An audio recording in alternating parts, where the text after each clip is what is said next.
Hello guys! Magandang hapon sa inyong lahat. I am Chinrigas Mama Sagarichano, a faith healer, also a tarot reader. So ngayong hapon na to, talakayin natin, no? This is something special pasilip, no? Para sa ating president, na si President Bongbong Marcos. Sagilapin natin, natuklasin natin yung mga bagay na makakagilap natin sa kanya. Ano man yung mga bagay na maaaring matuklasan natin sa kanya at mga posibleng mangyari sa hinaharap niya. So ito ay pawang gabay lamang ha. Then of course, huwag sanang uminit at umusok ang ulo at umusok ang mga ilong ng mga manonood natin dyan na maaaring ma-high blood charis. So guys, once again, I am Chinrigas Mama Sagarichano, a faith healer, also a tarot reader. So guys, tuklasin at alamin natin yung mga bagay na napapaloob dito sa reading na to. No, alamin at tuklasin natin yung mga bagay na makakagilap natin sa energy niya. No? At alamin natin yung matutuklasan natin behind the scene at the same time sa hinaharap niya. Tuklasin natin yan, guys. So, let's watch this. Angel Spirit, please give me an information po. Ano man yung mga bagay na makagilap natin dito?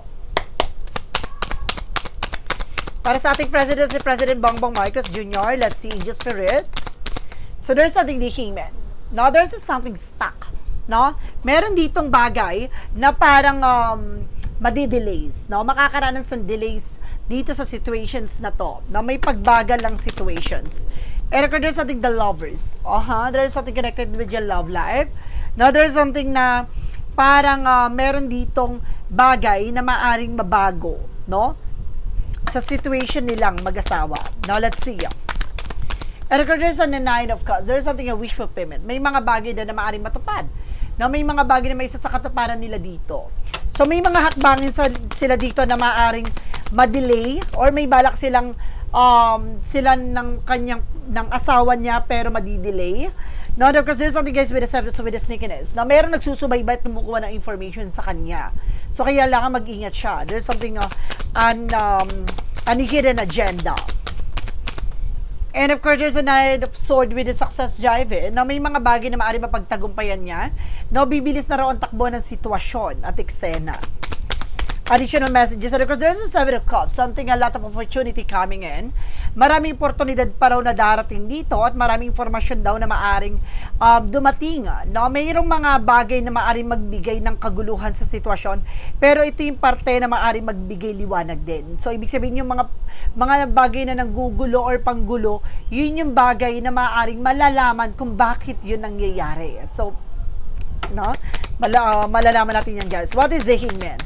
And there's a death card. Matatapos na raw, no, ang mga delays or something parang stuck sa sitwasyon. Ibig sabihin magkakaroon ng movement, no, magkakaroon na ng direction or changes, no, sa situations na to. Ito yung matagal na hinihintay na maaaring mangyari na. Ano kaya yon? What is the lovers? The lovers represent with a hierophant. There's a high priestess, no? Meron dito may mga hidden agenda or there's a hidden enemy sa kanilang dalawang mag-asawa. Mag-ingat silang dalawa na dahil meron ditong masamang balak sa kanila. Kasi may lumabas sa death card the high priestess. So, ibig sabihin may masamang balak sa kanila against, no? Towards them, no? Merong, kumbaga may hidden agenda sa kanila dito. And there's an Eight of Cups, something moving forward. No, meron ditong bagay na unti-unti na rin makakaalis sa situations at unti-unti na magpo-fulfill lahat ng plano nila. And there's a Five of Wands. So, see, meron ditong competitors, kakompetensya na maaaring nagsisinungaling. See, there's a competitors na maaaring sinungaling, mag-ingat po. No, mag-ingat. Meron dito rin na parang umaaligid sa kanya or parang magiging balimbing. Mag-ingat siya. No, parang kukuha to ng informasyon, ano yung balak niya, ano yung plano niya, ganon. So, what is the Knight of Swords? So, mas maganda yung tikong bibig mo na ang ating president sa mga plano niya, lalo-lalo na sa gagawin niya, no, sa 2028 if ever. So, kailangan mas mag-iingat muna siya dahil meron ditong sumusubaybay sa kanya. Kumbaga, meron kumukuha ng information sa kanya at magiging balimbing. And there's an Ace of Cups. Now, this is something na nag-uumapaw na over, no, napaparating sa kanya, pagmamahal. No, pagmamahal na maaring bibilis ang takbo ng sitwasyon. What is the Seven of Cups? There's something, guys, with a moon card, revelation. May marireveal daw dito. Maraming bagay na marireveal. Oh, maraming bagay na lalabas. And there's a Chariot card with an action and movement. Magkakaroon na talaga ng changes sa development. So, it means ito na yung matagal lang hinihintay. Ano kaya yun, guys? What is the additional messages? So, there's something at 10 of, everything is fine. So, pero okay lang daw sila, no? Okay lang daw tong mag-asawa na to. Pero kasi sinasabi dito, guys, na kumbaga meron ditong pumipilit na talagang sabotahihin sila, no? And there's a two of wands by choices. Piliin niya lang yung mga bagay na kailangan niyang gawin or puntahan. So, limitahan niya lang yung mga pag-alis-alis, no? Lalo sa may mga pupuntahan siyang bundok or mayroong related about sa mga province. Mag-ingat po siya doon. There's a Five of Cups, no? Meron ditong na-disappoint. Guys, na-disappoint daw yung sinungaling. No, kakompetensya niya. No, magkakaroon na ng regret at disappointment. Oh. Ibig sabihin dito, merong bagay na porkit naging maingay ka sa ngayon, ay maganda na yung chance nun or para maganda na yung senyalis nun. Pero it's not, guys. So, ibig sabihin nun, kumbaga, mas lalo siyang nagwo-worry yung kalaban na yun. What is the additional messages? Represent, guys, with a Nine of Pentacles, secure.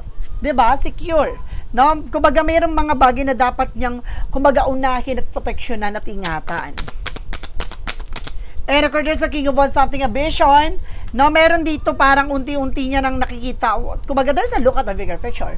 No, nabibigyan na ng muka. No, parang unti-unti niya na nabubuo. Ano ba yung bagay na kanyang gustong mangyari? Okay, well, let's see what is the outcome. So, the outcome is something, a Page of Cups. Oy. Now, the Page of Cups, something in intuition, meron na siyang hinala, no, kung sino tong balimbing na to, something fishy. No, I feel something babae to, na parang nag-aaligid sa kanya at kumukuha ng information. And of course, there's a Ten of Cups, something happiness, no? Kumbaga, at the end of the time, magiging masaya sila dito at magiging maayos daw na ang kanyang relasyon at pamilya. And of course, there's a Three of Swords. See, there's something pain or something insecure. So, meron talaga dito na hindi maka-move on. Hindi maka-get over. So, talagang kumukuha siya ng information.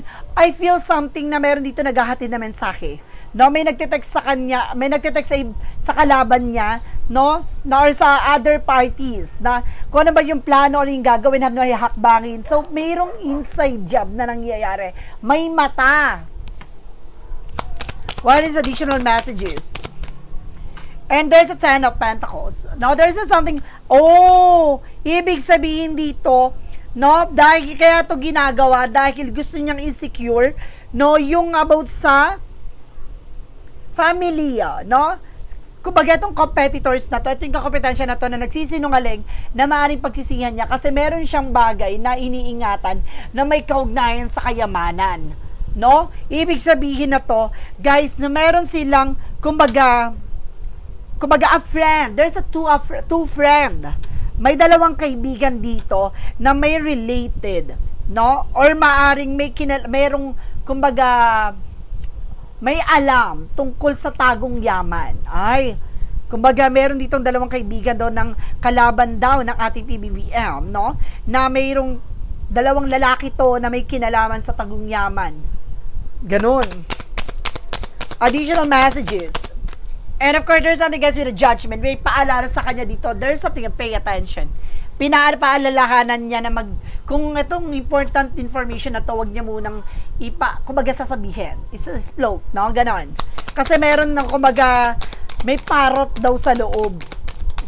And there's an Ace of Wands. So, kumbaga, there's something a new plan. So, meron na naman ditong panibagong strategy na maaring ma-reveal. So, meron mga strategy na naman na gagawin dito. So guys, let's see what is additional messages tayo. Now, ano pa yung mga masasagap natin sa energy ng ating president? Ano pa yung mga bagay na makakagilap natin sa kanya? Regarding sa kanyang administrasyon? So there's a temperance, there's something patient, no, kalmado, and of course, confident. Meron ditong babaeng confident. No, babaeng confident, And of course, very protecting, no, pagdating sa kung ano man yung bagay na meron siya. And of course, there's something in Emperor. No, kumbaga alam niya rin sa sarili niya yung kailangan niyang gawin, no? Kumbaga sa kanya administrasyon, no, meron dito okay, biglang may umano sa akin na may tatakbo dito na 3 babae to at 1 lalaki, no? May lalaki na sa kung tatakbong president. And there's a devil card. So meron talagang hidden agenda. Mag-ingat, no? Meron talagang lason dito at meron daw lalaki sa paligid dito ng ating president na may sungay. Ano kaya? Sino kaya yun? So let's see what is additional messages tayo with an angel spirit. No, ano ang mangyayari, no, sa situations, no, sa mga may kinalam sa flood control issue sa kanya administrasyon, no? And of course, there's something the Four of Pentacles, no? Meron ditong parang pinoprotection at iniingatan, at meron naman ditong nagpapaikot sa eksena, at meron ditong desisyon na ginawa na at kumbaga i-proceed na. And there's another, meron naman ditong stress, no? Kumbaga meron super stress dito, no? Meron super stress, hindi alam kung paano niya kumbaga itatago, no, yung mga ninakaw niya, ganun. So let's see, super stress ito. And there's a strength and be confident with the Knight of Wands. So unti-unti na raw, no, malakas ang loob ng ating president dahil unti-unti lumalabas na dito, no, kumbaga dumadaan siya talaga sa tamang process, sa proseso, no. So let's see, additional messages pa. Ano pa yung mga bagay na masasagap natin, lalo-lalo na sa West Philippine Sea na paulit-ulit na tanong ng ating mga viewers.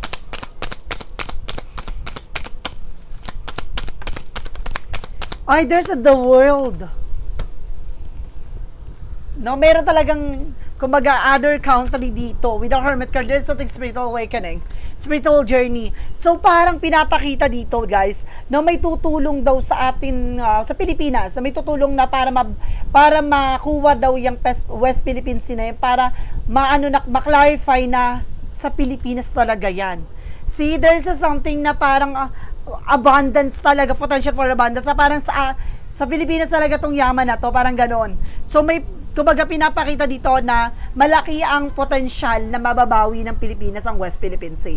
At the same time, no, kumbaga ito yung hudyat, no, parang ano rin to kumbaga God will din, no, na naungkat to, na ngayon, kumbaga mababawi at makukuha na raw to. That's good. No, bago ba daw matapos ang termino ng ating president, no, matatapos na yung issue ng West Philippine Sea. Wow, that's good. Additional messages sa mga may plano against towards, no, towards our president. Ano yung plano towards our president? There's a 5 of Pentacles. Now there's a 6 of Swords. Na meron ditong babayaran about sa flood control issues. Na meron ditong about sa babayaran, o merong magbabalik ng pera. No? Dalawa yung energy. Meron ditong kumbaga binayaran about sa flood control issues para magsalita. At pangalawa, meron naman dito na may kinalaman about sa flood control na maaring magbalik ng pera or magsalita at kumbaga pumunta na or bumalik sa Pilipinas para kumbaga ilathala lahat ng informasyon na nalalaman niya. Okay. So let's see additional messages. And just for specific information po. Last energy, now for the outcome, there's something 9 of Wands. Now, there's something continue what you're doing. So, kumbaga, mayroon siyang bagay na parang pinagtsatsagaan.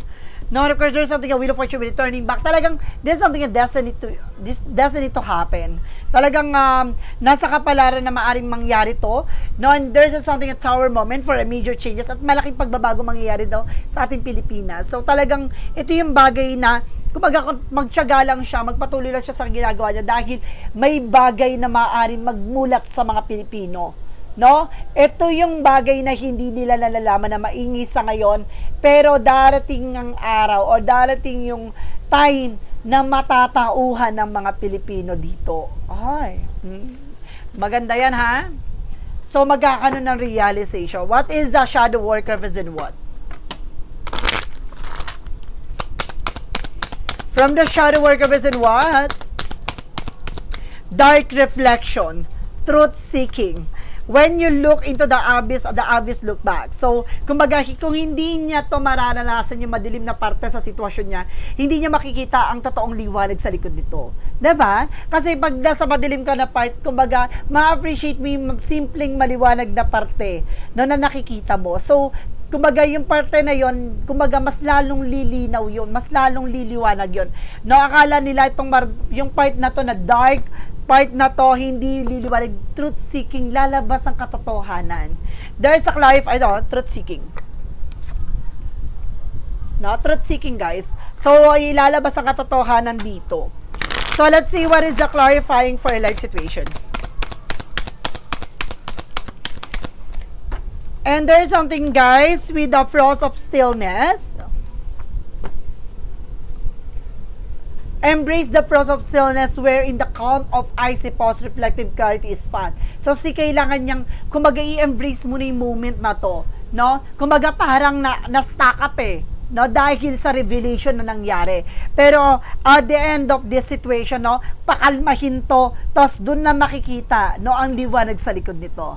Yung sinasabi na, kumbaga, ang ingay ngayon ay hindi hudyat ng kapanalunan, no? Ito ang hudyat na para makita ang totoong nilalaman. Ay, gusto ko yan. From what lies beneath we hear the future. Kaya yung sinasabi nila, kumbaga, there's a winning game not yet.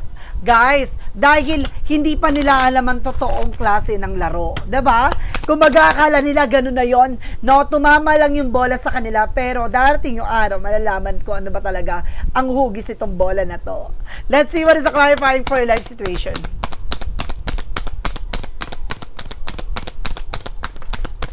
There is something, guys, with a watching, sit, go down, enjoy the gossip. See?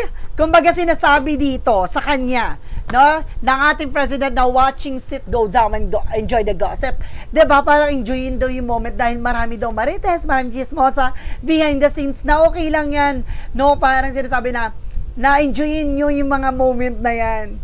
Ganon. And there's a keeping a promise. Hanggang sa italaga, no, ang pangako ng ating poong may kapal sa kung sino ba talaga ang itatalaga. No? Kung sino ba talaga ang totoong may katotohanan sa likod nito. So, guys, there's something and a special pasile para sa ating President Bongbong Marcos Jr.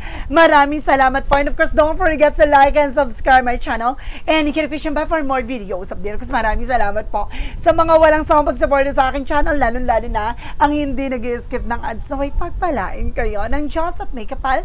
Siksik-lig-lig na gumawa na biyayang manang balik sa inyo. At maraming salamat. See you in the next video. Bye-bye. And babush.